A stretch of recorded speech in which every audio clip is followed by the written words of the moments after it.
قرآن پڑھو، ٹھہر ٹھہر کر پڑھو، جلدی جلدی فر فر سے کیا سمجھے گا تو؟ فر نہ، ٹھہر ٹھہر، آرام آرام سے آدمی پڑھے گا تو اس کا اثر دل پر آئے گا، سمجھے گا، دل پر اثر آئے گا۔ اللہ نے بشر کو اس طرح بنایا ہے کہ آرام سے اثر آئے گا، جلدی سے اثر نہیں ہوتا۔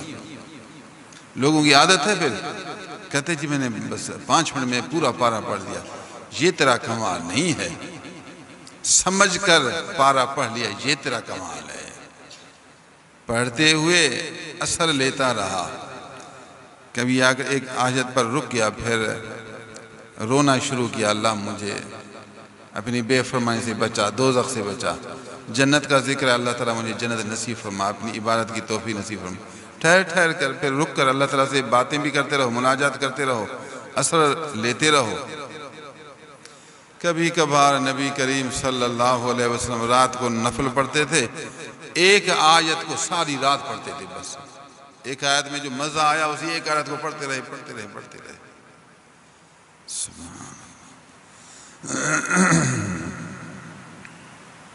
اِنَّا سَنُلْقِي عَلَيْكَ قَوْلًا ثَقِيلًا، ہم آپ پر بہت بڑا کلام ان قریب نازل کریں گے۔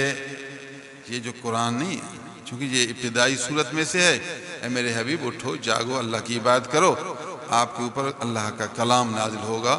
بہت بڑا وزن ہے یہ، قرآن کی احکام ہیں، قرآن کے مسائل ہیں، سب آپ کو سننے پر عمل کرنا ہے، پھر دوسروں تک پہنچانا ہے۔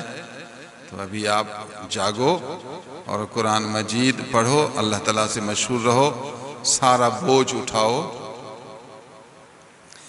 اِنَّ نَاشِيَةَ اللَّيْلِ هِيَ أَشَدُّ وَطْئًا وَأَقْوَمُ قِيلًا، بے شک رات کو جاگنا نفس کے لیے بہت مشکل ہے، لیکن اپنے رب سے مناجات کے لیے بہت بہتر ہے۔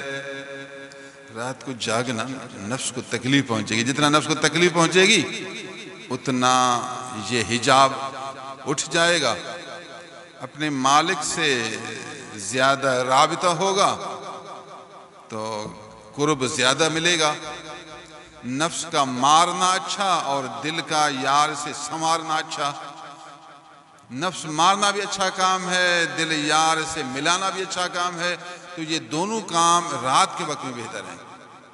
اس لیے آپ رات کو اٹھ کر عبادت کریں، جاگیں۔ مشائخ نوجوان مرید کو رات کے وقت زیادہ عبادت کرنے کا حکم فرماتے ہیں۔ آپ نوجوان ہیں، آپ کے اندر طاقت ہے، آپ رات کو اٹھو اور ریاضت کرو، مجاہدہ کرو، نوافل پڑھو، تاکہ تیرا نفس مرے، تیرے اندر عبادت کی چاشنی آئے۔